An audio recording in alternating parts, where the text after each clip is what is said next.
Selamat malam Omania. Iya, tampaknya sepi sekali penonton hari ini. Kayaknya udah pada cuti ya. Cuti akhir tahun. Ya udah, langsung aja karena ini sudah hari Jumat. Semuanya juga udah pasti pengen buru-buru pulang ya. Oke, langsung aja kita mulai. Inilah Midnight Live.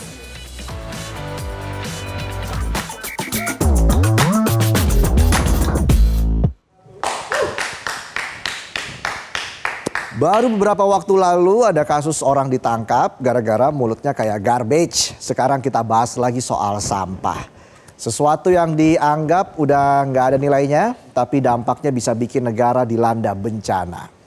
Gara-gara sampah bisa muncul banjir, air tanah jadi nggak bagus. Dan gara-gara sampah juga negara bisa rugi triliunan. Apalagi kalau sampahnya sampah masyarakat alias koruptor. Tapi hari ini kita bukan mau bahas sampah masyarakat. Hari ini kita bahas sampah yang beneran sampah. Sampah yang bikin Tangerang Selatan, si kota anggrek, tempat saya tinggal, tiba-tiba jadi jelek. Jadi sudah lebih dari sepekan, tumpukan sampah menggunung di beberapa titik di Tangsel, antara lain di depan Pasar Cimanggis. Sepanjang Jalan Dewi Sartika, Jalan Insinyur Haji Juanda, Jalan Raya Serpong, Jalan Ki Hajar Dewantara, dan di bawah jembatan layang Ciputat. Total gunungan sampah di Tangerang Selatan diperkirakan mencapai 116 ton. Sampah sampai bertonton, bayangin aja sampah sampai bertonton. Itu mah disebar aja di rumah koruptor. Sama-sama sampah ini. Padahal Tangsel itu dikenal sebagai kota anggrek karena dulu dia merupakan penghasil anggrek terbesar. Tapi sekarang Tangsel malah jadi penghasil sampah yang ambyar. Bayangin lo main ke sana, trotoar sama jalan bukan dihias sama pohon, tapi dihias sama plastik yang bikin bergidik karena jijik. Berangkat dari rumah wangi, pulang-pulang bau hidrogen sulfida.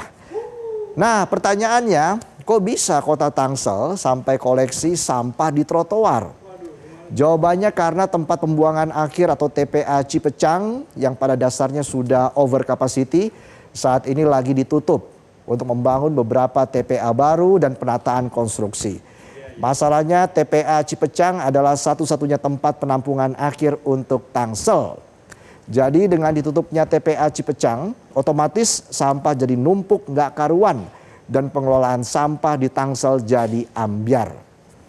Lucunya, sampah-sampah yang numpuk ini bukannya langsung diangkut, tapi malah ditutup terpal dan disemprot cairan anti bau. Bayangin sampah numpuk malah disemprot anti bau dan ditutup terpal. Ini ibarat orang gak mandi setahun cuma dilap tisu basah. Tisunya aja ampun-ampun itu. Bang udah bang, ampun bang. Makanya kalau mandi pakai sabun mandi. Pernah lihat gak sabun mandi? Gimana mandinya? Ya.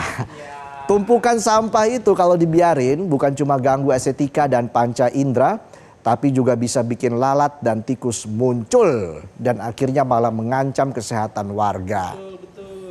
Kalau tikus berdasi mah emang ada di mana-mana dan mengancam kesehatan keuangan negara. Gak cuma itu, tumpukan sampah juga bisa ganggu mata pencarian para penjual makanan. Kan kasihan pas beli nasi uduk, bau apa nih ternyata mulut gua terlalu dekat sama hidung nih ya. Akhirnya pada 17 Desember kemarin, pemerintah kota Tangsel mulai mengangkut tumpukan sampah yang berada di wilayah Ciputat dan Serpong. Sampah itu diangkut ke tempat pengolahan sampah, Reduce, Reuse, Recycle atau TPS 3R. Pertanyaannya kenapa nggak dari awal langsung diangkut ke situ? Apakah sejak awal memutuskan menutup TPA Cipecang? Pemkot Tangsel nggak mikirin mitigasinya. Jadinya sampah ditutup terpal.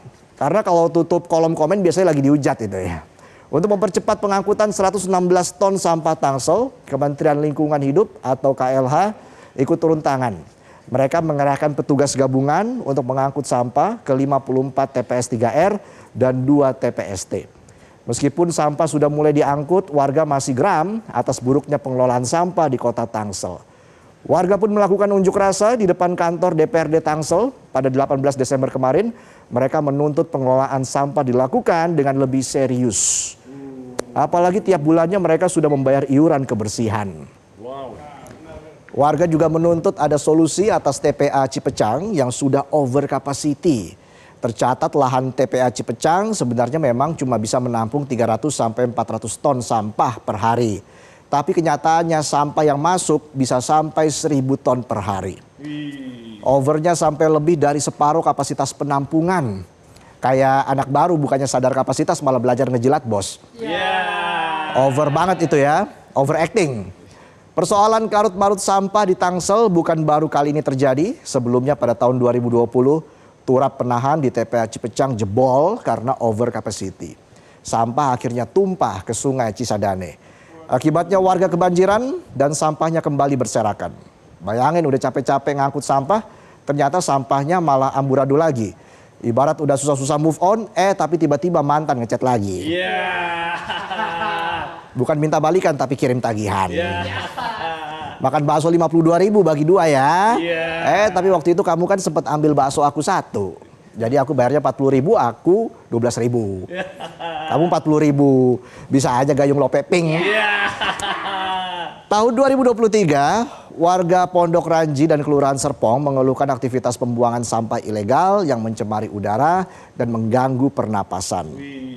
Pada April 2025, tumpukan sampah di sekitar kawasan Pasar Cimanggis menggunung hampir 2 meter selama beberapa hari sampai nutupin sepertiga badan jalan. Masalah sampah di Tangsel juga bukan cuma ada di pengelolaannya aja, ada juga masalah lain di baliknya, yaitu korupsi. Korupsi lagi. Memang semua pangkal masalah di negara ini adalah korupsi. Jadi pada tahun 2024, anggaran pengelolaan sampah Tangsel sebesar 75 miliar rupiah dikorupsi oleh mantan Kepala Dinas Lingkungan Hidup Tangsel, Wahyu Nyoto Lukman. Saat itu Wahyu Nyoto terbukti melakukan rekayasa tender pengelola sampah dengan menunjuk orang yang tidak mempunyai kapasitas untuk pengelolaan sampah. Akhirnya sampah dibiarkan begitu aja, sementara uang proyek miliaran rupiah masuk ke kantong pribadi. Kerugian negara mencapai 21 miliar rupiah. Bayangin, sampah aja dikorupsi. Luar biasa. Dia rela keluarganya makan sampah. Lagi ngumpul di rumah nih, ini kenapa mulutnya pada bau sampah semua sih? Habis makan sampah ternyata. Balik lagi ke permasalahan sampah di Tangsel, peristiwa longsornya TPA Cipecang yang terjadi pada tahun 2020 sebenarnya mengindikasikan tempat itu sebenarnya sudah tidak mampu menampung volume sampah harian warga yang mencapai ribuan ton. Pengamat tata kota Yayat Supriyatna menyebut Tangerang Selatan akan tetap darurat sampah sepanjang persoalan keterbatasan lahan untuk pembuangan belum terpecahkan. Yayat mengatakan persoalan darurat sampah Tangsel baru akan terselesaikan jika rencana pengembangan pengelolaan sampah untuk dijadikan energi listrik benar-benar terrealisasi. Sementara itu Wahana Lingkungan Hidup Indonesia atau WALHI menilai krisis sampah di kota Tangerang Selatan menunjukkan kegagalan pemerintah daerah dalam menangani sampah. WALHI menyebut permasalahan ini juga harusnya bisa jadi momentum koreksi total terhadap kebijakan pengelolaan sampah di Indonesia. WALHI pun mendesak pemerintah segera menetapkan kebijakan berbasis zero waste. Karena kalau wes bablas anginnya. Masalah sampah sebenarnya bukan cuma terjadi di Tangsel, tapi juga sudah jadi masalah menahun di berbagai daerah lain di Indonesia. Di tingkat dunia, Indonesia bahkan dikenal sebagai salah satu negara dengan penanganan sampah yang buruk dan dikenal sebagai negara penghasil sampah plastik terbesar kedua di dunia setelah China. Setiap tahunnya ada 3,2 juta ton sampah plastik yang tidak terkelola. Parahnya hampir separuh dari sampah itu justru berakhir begitu saja di laut dan sungai. Kementerian Lingkungan Hidup bahkan bilang Indonesia saat ini menghadapi darurat sampah yang semakin mengkhawatirkan. Tercatat Indonesia menghasilkan 56,63 juta ton sampah setiap tahun. Jumlah yang hampir setara dengan timbunan sampah di TPA Bantar Gebang. Jadi intinya Indonesia menciptakan Bantar Gebang baru setiap tahun. Kalau begini terus mau jadi apa Indonesia? Sampahnya nggak dikelola dengan baik, hutannya ditebangin. Pejabatnya masuk angin. Makanya minum wes bablas angin deh. Mengelola sampah memang nggak mudah, tapi bukan berarti nggak bisa dilakukan. Lihat aja Jepang dan Swiss. Di Swiss warganya terbiasa rutin pisahin sampah untuk didaur ulang. Kebiasaan itu didorong oleh kebijakan pemerintah sejak 1990 yang menerapkan biaya khusus bagi kantong sampah yang dibuang. Mau buang plastik harus bayar. Kalau di tempat lain ada tuh lo bayar orang buat buang tanggung jawab. Sementara itu di Jepang, pengelolaan sampah bisa berjalan baik karena warganya pada rajin. Sebelum buang sampah, warga Jepang terbiasa bersihin dan lipat sampah mereka supaya tempat sampahnya nggak bau dan nggak ambyar. Mereka juga punya jadwal khusus buang sampah sesuai jenisnya. Misalnya nih, sampah plastik diangkut Selasa, yang mereka buangnya hari Selasa.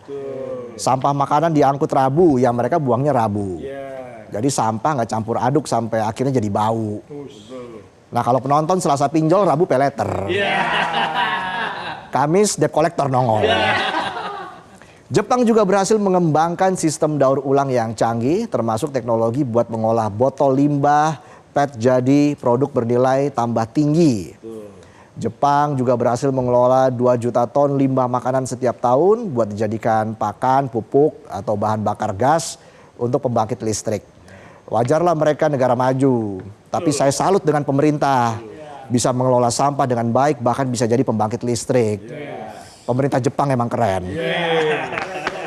Secara teknologi, Indonesia sebenarnya sudah punya aturan untuk pengolahan sampah menjadi energi listrik atau PSEL sebagai bagian dari revolusi pengelolaan sampah nasional yang berbasis teknologi ramah lingkungan. Jadi nantinya lewat PSEL, sampah yang nggak bisa didaur ulang bakal diubah jadi listrik atau bahan bakar. Nah ini kalau beneran udah kejadian, yakin gue Indonesia nggak akan pernah mati lampu lagi. Soalnya kan sampahnya banyak banget. Apalagi kalau digabung sama sampah masyarakat. Koruptor, ya. Bisa silau ini negara. Nggak perlu bayar token udah silau.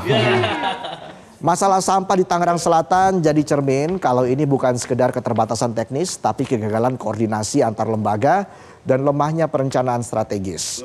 Menutup tumpukan sampah dengan terpal juga jadi gambaran bahwa pemerintah seringkali lebih memilih menutupi masalah daripada menuntaskan akar masalahnya. Ibarat mengatasi rasa lapar dengan nonton video mukbang. Mana mukbangnya pakai ASMR lagi. Sampai suara nelen kuahnya kedengeran tuh.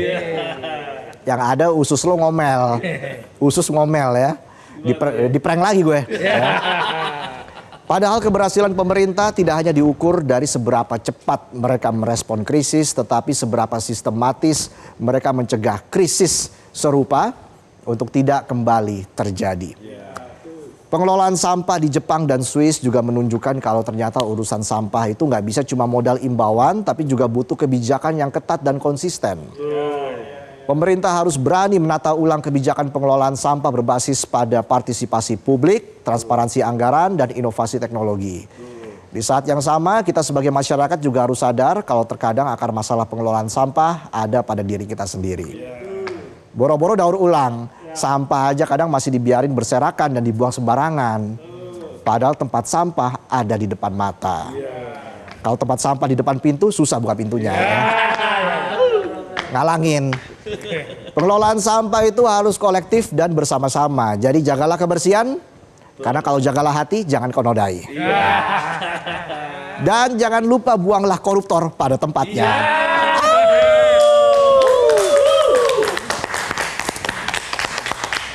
Lumayan penonton nambah 2.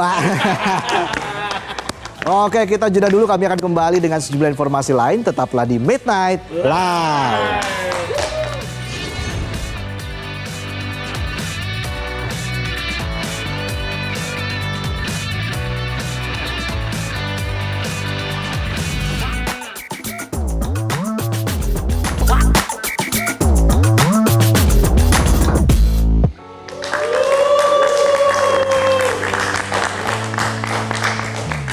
Baik, kita punya informasi terkait dengan jalur pejalan kaki di kawasan Sudirman dipercantik dengan pernak-pernik khas Natal di kawasan JPO Finisi Karet Sudirman. Ada hiasan Natal yang digantung dan dapat dinikmati masyarakat hingga akhir Desember. Untuk melihat suasananya akan disampaikan jurnalis Metro TV Sheha Al-Hadar dan juru kamera Alan Indra berikut ini.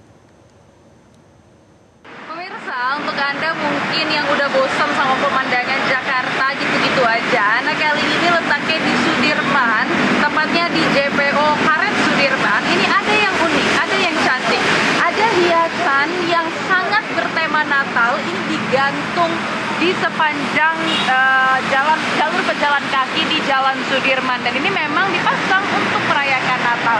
Jadi memang menjelang Natal tanggal 25 nanti pemirsa, ini memang Jakarta dipercantik, dipersolek tentunya untuk merayakan meriahnya Natal. Bisa dilihat di sini banyak sekali lampu berwarna-warni, kemudian ada ornamen-ornamen pernak-pernik khas Natal yang ini digantung dan bertujuan untuk meramaikan jalan di kota Jakarta. Nah, ini bisa dinikmati oleh seluruh warga Jakarta pemirsa, baik yang menggunakan transportasi umum misalnya karena ini letaknya di dekat JPU Sudirman. Kemudian juga bisa untuk masyarakat yang ingin sekedar foto-foto di sini atau mungkin hanya ingin menikmati pemandangan Jakarta di malam hari. Nah, kalau bisa dilihat di situ pemirsa, di sini sudah ada yang lagi foto-foto. Mungkin kita bisa tanya-tanya ya gimana kesan-pesannya. Halo Bapak.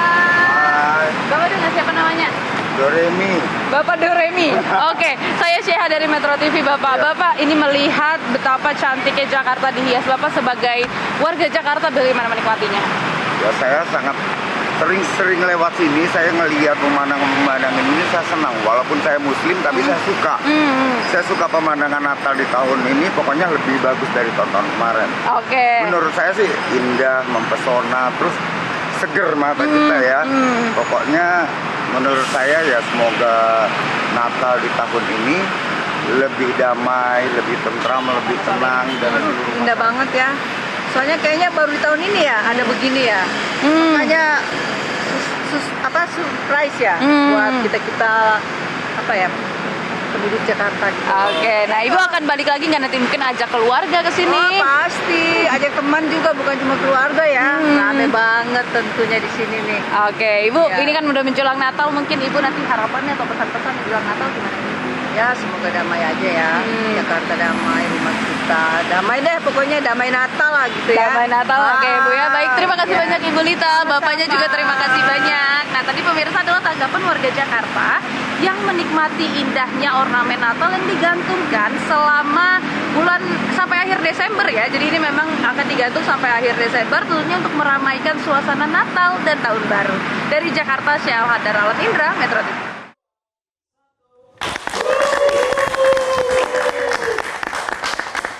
Pohon tahun baru utama Turkmenistan dinyalakan di alun-alun di depan Pusat Budaya dan Hiburan Alam di Asgabat, menandai dimulainya musim perayaan Natal dan Tahun Baru.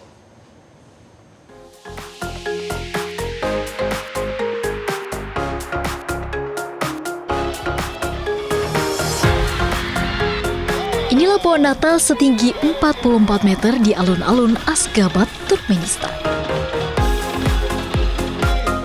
Sinterklas dan Putri Salju, yaitu Ayas Baba dan Garpabik, menyalakan lampu di pohonan. Anak-anak pun menyambut ceria dimulainya perayaan Natal dan Tahun Baru di kota ini. Pohon Natal ini tak hanya unik karena menjulang lebih dari 40 meter, namun pohon ini juga dihiasi lebih dari 3.000 mainan dan 40.000 bola lampu. Tak heran, pohon Natal Asgabat pun memecahkan rekor di antara negara-negara lainnya. Pohon ini menggabungkan tak kurang dari 8.500 cemara yang didatangkan dari Rusia. Setiap tahunnya, kemeriahan Natal di pusat kota pun selalu menjadi daya tarik warga lokal hingga turis mancanegara yang ingin menikmati perayaan Natal dan Tahun Baru hingga awal Januari mendatang.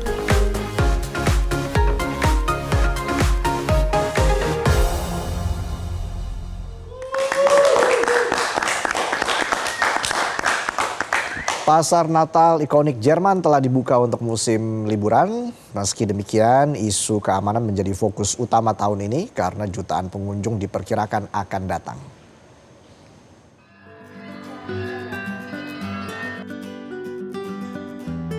Sejumlah pasar Natal yang ada di Jerman terkenal dengan minuman, makanan tradisional, dan pesona abad pertengahan.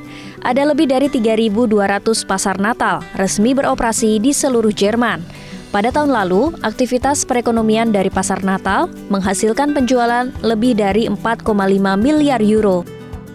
Di antara ribuan pasar, Pasar Natal Munich memiliki sejarah sejak abad ke-14. Sejarah panjang ini menjadikannya salah satu pasar Natal tertua di Jerman dan hingga saat ini banyak dari 130 kiosnya menampilkan barang-barang lokal. Wisatawan memanfaatkan kesempatan ini untuk membeli oleh-oleh lokal yang unik bagi keluarga dan teman di rumah. It's the shopping, it's the snacks, love the food, a lot of fun. Schöne Weihnachtssachen anschauen und Kinderspielsachen anschauen. Lovely, the lighting and the old feel of Munich. Namun penyelenggara mengatakan bahwa biaya operasional pasar telah meningkat tajam pada tahun 2025. Sebagian besar karena adanya peningkatan biaya keamanan.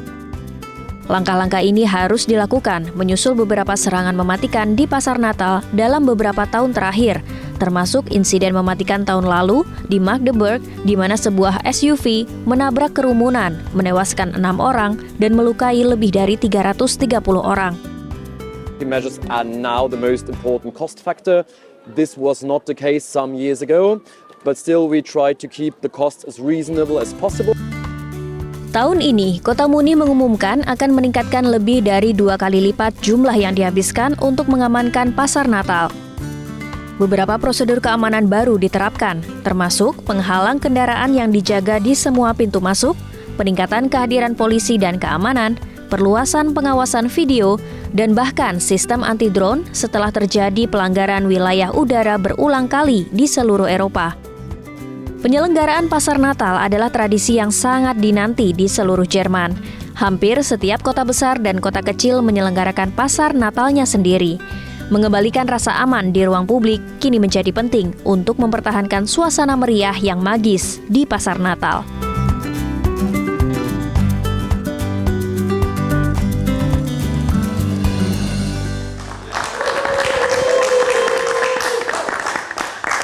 Baik, kami akan kembali saat lagi, tetaplah di Midnight Live.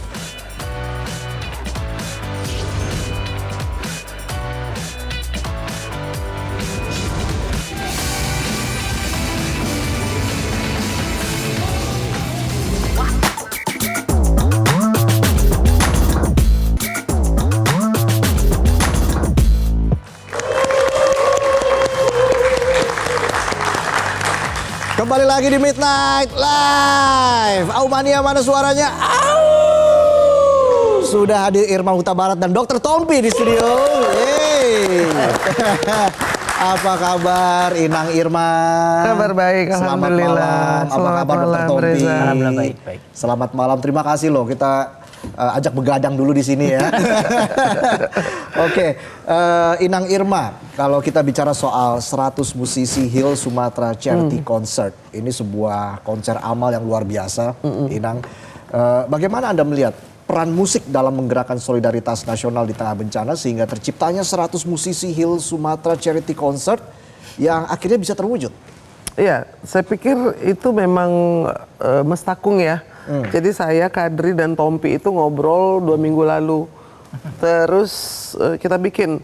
Dan Kadri dan Tompi yang urus musisi. Lalu pada waktu itu juga Tompi menyediakan tempatnya, T-Space. Jadi kita bisa secara cepat itu pada waktu tanggal 7 Desember langsung bikin konser yang pertama di T-Space di tempatnya Tompi. Nah, karena tempatnya sudah tersedia, lalu juga musisinya dihubungi oleh mereka berdua, kita bagi tugas. Jadi saya yang menghubungi patron, kita cari patron, lalu kita juga pada waktu itu belum ada bentuknya ya, Tom ya. Belum ada bentuknya, pokoknya kita bikin sesuatu gitu. Nah, memang ternyata musisi itu cepat sekali. Teleponin Tompi bilang oke, diteleponin Kadri bilang oke. Jadi dalam sekejap tuh terkumpullah 100 musisi itu. Wow. Iya, lalu di tempatnya Tompi waktu pertama kali itu dibuat sore hari. Sore hari dan lumayan malah 15 M-nya terkumpul di situ ya. 15 miliar. Total sekarang yang terkumpul 17,1 miliar rupiah. Luar biasa. Iya. Tapi kan yang terlibat tidak hanya musisi ya, Inang ya. banyak yayasan. Banyak. Bagaimana cara Anda dalam membangun dan mengelola kolaborasi yang begitu luas dalam waktu yang sangat singkat? Saya pikir ini karena bencana ya. Jadi semua orang tuh sigap dan semua orang bersedia untuk ikut gitu. Ya. Lalu kita mengajak tentu saja yang sudah ada di sana. Ada Yayasan Merah Sumatera, ada PMI nanti, lalu ada juga Akbar Tanjung Institute dan Save the Children. Ya. Lalu ya ada Visi juga Arman Maulana. Dan ada grup musisi memang ya, di mana Tompi dan Kadri ada di dalamnya, jadi itu membuat semuanya menjadi mudah. Ada penari juga, kita waktu di tempatnya Tompi ada tari Aceh ya, Tompi ya. Jadi sebenarnya bukan cuma musisi ya. Iya, MC ya. MC, nah ceritain tentang MC di Ya, MC juga ada, jadi kita waktu itu nggak pengen, nggak cuma mau ada musiknya aja, maunya ada sesi ngobrol agak dalam supaya mengangkat satu bencana yang terjadi ini di luar urusan ketidakenakannya ya, juga ada teguran Tuhan kan. Itu yang pertama. Yang kedua juga kita pengen ngangkat untuk ngingetin, dan ini mudah-mudahan bisa jadi bahan mitigasi ke depan ya. Betul. Mencegah penghancuran hutan, penebangan pohon liar gitu. Jadi kerusakan lingkungan ini, satu iya takdir Tuhan, yang kedua ada peran manusia yang juga semakin memperburuk keadaan gitu. Ya. Oke, Dokter Tompi dalam pidato di panggung ya, dokter bilang semangat solidaritas ini berkaitan dengan warisan mendiang Glenn Fredly. Iya. Bagaimana hal itu akhirnya mempengaruhi dan menginspirasi penyelenggaraan acara ini? Ya dulu tuh setiap kita ada masalah isu nasional lah ya, mulai dari bencana, mulai dari masalah Timor waktu itu segala macam, Glenn itu pasti yang pertama kali bergerak. Gitu, kita teman-teman musisi ya udah siap gitu. Nah sekarang kan dia udah nggak ada, jadi semangat itu akan menjadi, saya rasa apa yang dia kerjakan bertahun-tahun itu menjadi budaya sekarang di antara kita teman-teman musisi yang lain. Makanya nggak sulit gitu, nggak sulit menggerakkan musisi untuk hal yang memang kita semua yakinin benang merah ini adalah kemanusiaan gitu. Mengumpulkan 100 musisi itu bukan hal yang mudah loh. Ya Dok. Sama sekali nggak ada tantangan. Mudah untuk hal beginian. Keren. Mudah untuk hal beginian karena di sini urusan kemanusiaan tuh nggak ada urusan agama, nggak ada urusan bendera, nggak ada urusan kepentingan gitu. Maka semua cuma langsung cek jadwal. Oke, gue bisa jam sekian. Oke, gue bisa gitu. Jadi Anda melihat tanggung jawab moral dan sosial musisi yang terlibat ini udah nggak bisa diragukan lagi. Seandainya mentalitas ini dimiliki oleh pengusaha-pengusaha, kebayang nggak setiap ada bencana negara aman banget. Saya agak menyayangkan tuh gini nih, sekarang tuh begitu ada bencana lihat deh, Ferry dan teman-teman, banyak ya musisi, halayak awam yang lain mengalahkan penggalangan dana awam kan, lewat Kita Bisa dan lain-lain gitu, terkumpul lumayan banyak gitu. Nah kita berharap sebenarnya gerakan-gerakan seperti ini ya, menjadi semacam cambuk lah buat company-company besar buat ikutan gitu. Ya, kalau company-company besar, satu company aja 500 juta saweran, ada berapa juta company sih di Indonesia ini, masa sih nggak mau gitu kan. Ini bisa dipakai sebagai satu, akan jadi pengurang pajak mereka juga karena bisa masuk laporan tahunan. Jadi semua company kan juga punya kewajiban CSR kan, itu juga bisa dipakai ini sebagai jalurnya. Jadi alihkan aja dulu ke sini supaya penggalangan dananya bisa benar-benar solid, kuat, dan bermanfaat. Karena saat ini Aceh, Medan, Padang, terutama Aceh nih saat ini ya, mungkin yang saya tahu, nanti mungkin Ima bisa perkuat untuk urusan dua kota lain ya. Tapi di Aceh sendiri masalah itu nggak cuma masalah kelaparan, masalah ngebersihin aja tuh udah bikin sakit kepala. Kalau dulu banjir yang datang air, sekarang banjir yang datang lumpur, airnya udah nggak ada, lumpurnya tinggal. Mereka masih tetap nggak bisa masuk ke rumah. Dan buat ngebersihin itu nggak cukup sekop sama sendok buat ngangkat tanah-tanah itu. Jadi perlu alat berat. Nah alat berat, infrastrukturnya udah rusak semua. Dan buat ngedatangin sana kan nggak murah ya. Iya betul. Gitu. Ngedatangin mie instan bisa lah dilempar dari helikopter. Kalau alat berat nggak bisa. Nah itu dia kenapa saya rasa sangat penting saat ini yang kita kumpulin kemarin ada hampir 17 miliar sekian. 17,1 ya. Kemarin kita mikirin gimana caranya buat pompa air, buat listrik, tenda, buat bantuan energi tenda dan lain-lain. Nah tapi ke depannya mudah-mudahan cukup juga buat ngegerakin alat-alat berat nih. Dan ini dananya pasti besar kan. Amin. Jadi kalau misalnya teman-teman yang terlibat yang punya company besar, ayolah jangan terlalu pelit loh, ya. Iya. Jangan terlalu pelit gitu. Dan pemerintah juga harus satset dalam menyalurkan bantuannya. Ya pemerintah sebenarnya udah bergerak, mungkin informasi aja nggak nyampe atau memang nggak bergerak tapi informasinya nyampe. Saya nggak tahu juga tuh. Yang pasti saya rasa semuanya bergerak lah. Kita ngeliat positifnya aja, semua pasti bergerak. Tinggal sekarang semuanya kan harus bahu membahu ya. Saya rasa di fase sekarang lagi susah begini nggak ada gunanya kita saling sikut menyikut lah. Mendingan kita berkaca, lo udah ngapain gitu. Jangan cuma nge-tweet ngejelekin orang, lo udah ngapain. Oke. Melanjutkan tadi obrolan dengan Dr. Tompi, Inang, bagaimana memastikan donasi yang dikumpulkan ini disalurkan secara tepat sasaran bagi korban bencana di Pulau Sumatera? Iya, saya pikir kita juga sudah melihat ke sana ya. Saya sudah pergi sendiri ke sana. Oke. Jadi memang seperti apa kondisi di sana? Menyedihkan karena memang orang-orang kehilangan rumah, kehilangan sawah, kehilangan ladang. Jadi ada kepala desa yang harus urus warganya, dia sendiri nggak punya rumah. Dia sendiri nggak punya, cuman yang nempel di badan saja. Gitu. Jadi kebayang nggak? Mungkin kita di sini tidak bisa membayangkan, tidak punya KTP, tidak punya ATM, tidak punya apa-apa. Yang ada itu hanya yang melekat di badan gitu. Jadi saya kesana ngelihat ke dapur umum, lalu ikut makan bersama para pengungsi. Nah, pengungsi ini kan juga jadi masalah. Karena kalau mereka kurang air bersih, maka akan terjangkit penyakit macam-macam. Lalu juga hujannya itu belum berhenti, Reza. Ya masih ya. Jadi waktu kesana itu pas mau menembus ke Tapanuli Selatan, itu jalannya putus. Jadi kita dikasih tahu sama Kapolres ini tidak bisa. Jadi kita udah jalan nih, terus tiba-tiba longsor lagi. Jadi kita mesti muter. Nah itu masih terjadi dan hujan masih terus datang. Banyak sekali ibu-ibu yang trauma. Begitu dengar hujan tuh dia langsung gemeteran karena kebayang nanti kesapu lagi rumahnya. Nah ibu rumah tangga itu dan anak-anak yang paling menderita sebetulnya. Karena dia ibu rumah tangga, kerjanya tuh ngurus rumah tangga. Sekarang rumahnya nggak ada. Jadi dia yang biasanya ngurus anak, masak, apa segala macam itu di pengungsian itu membantu untuk meladenin yang lain. Tapi kan secara psikologis juga tidak boleh terlalu lama. Tidak diberikan hunian sementara atau tapi itu yang pertama. Nah, kemarin saya ke sana dengan Bupati Tapanuli Utara JTP Huta Barat. Dia sudah menyediakan ada 5 hektar untuk huntara, ada 1 hektar untuk huntap gitu. Namun itu kan masih perlu waktu beberapa bulan, ya dong. Nanti begitu rumahnya sudah dibangun pun isinya apa?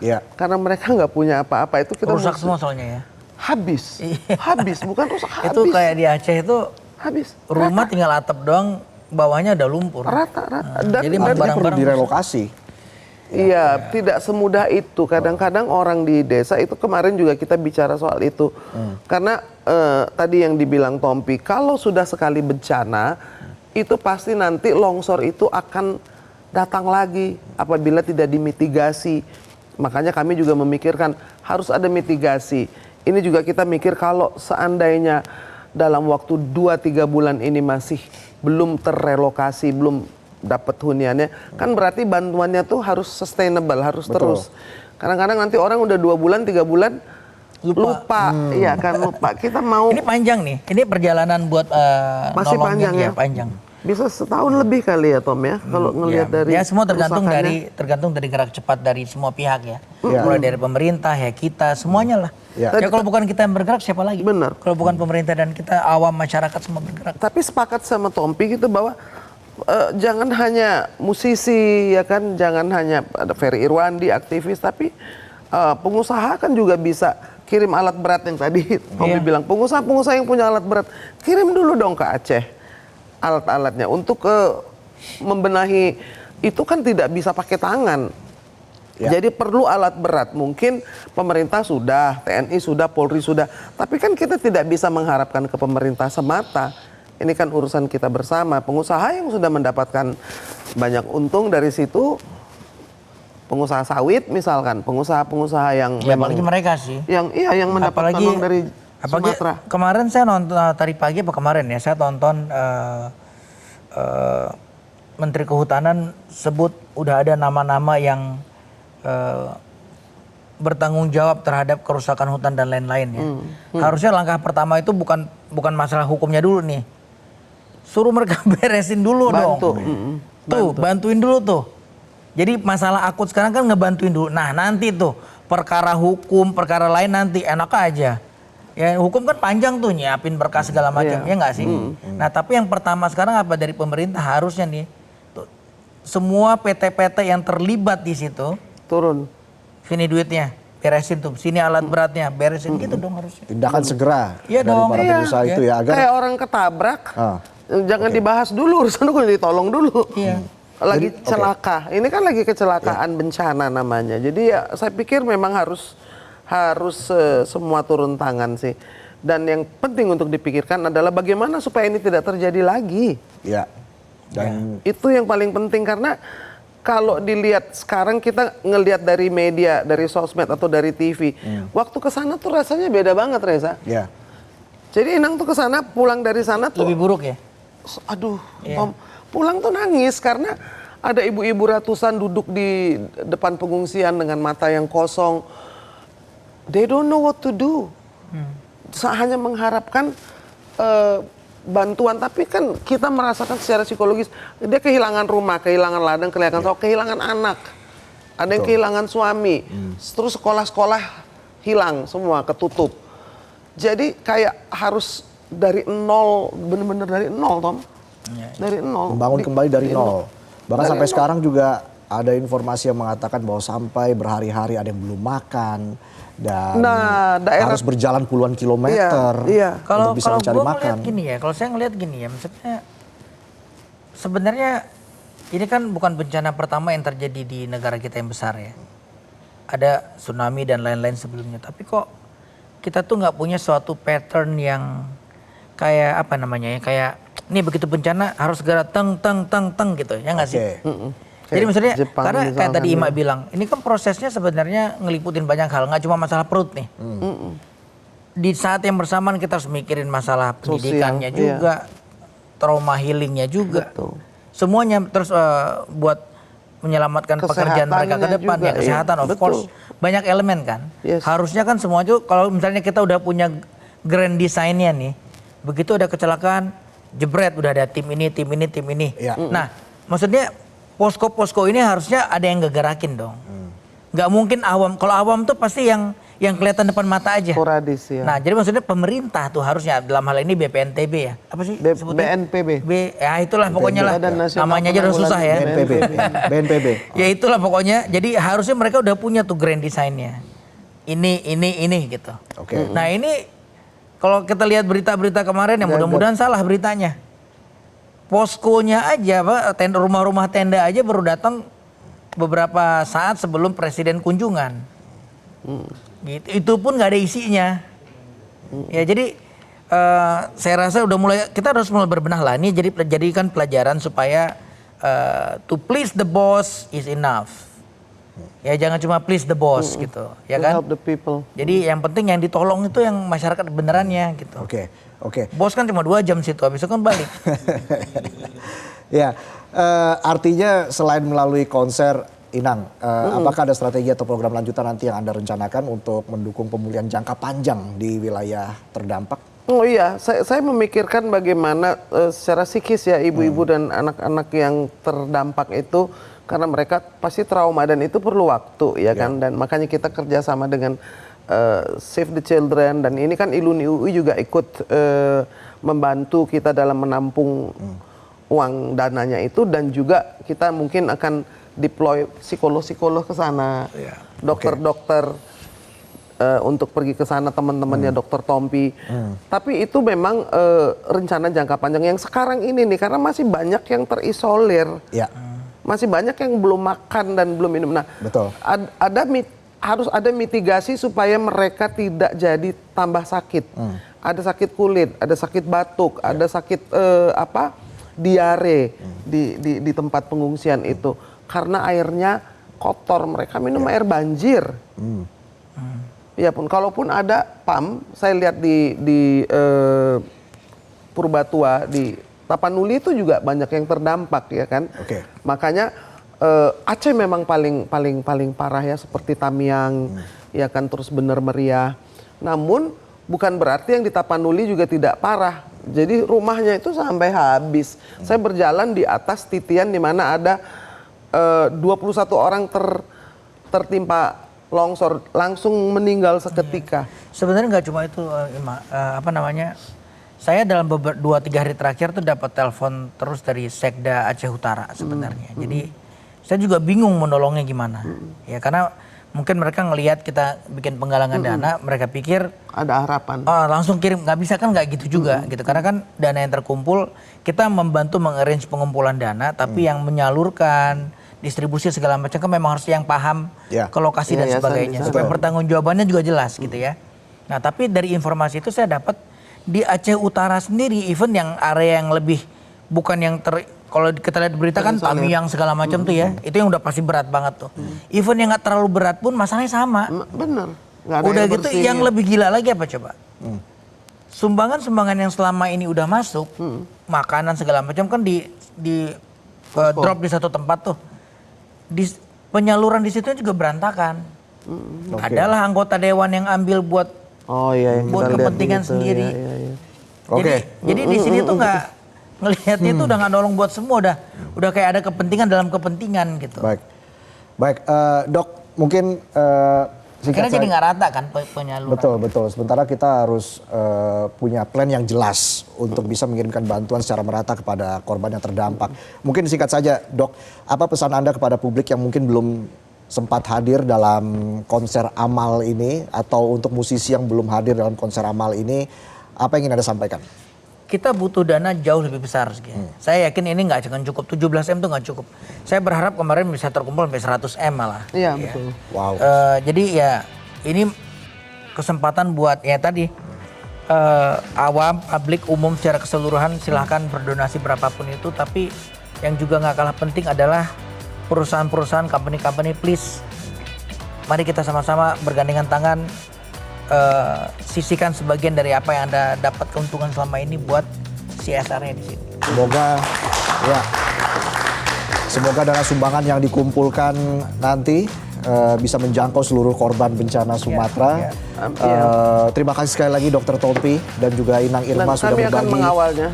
Pastinya kita juga akan terus mengawal. Terima kasih Dr. Tompi dan juga Inang Irma sudah berbagi di Midnight Live pada malam hari ini. Dan demikianlah Midnight Live, Awmania. Kita jumpa lagi minggu depan di Midnight Live.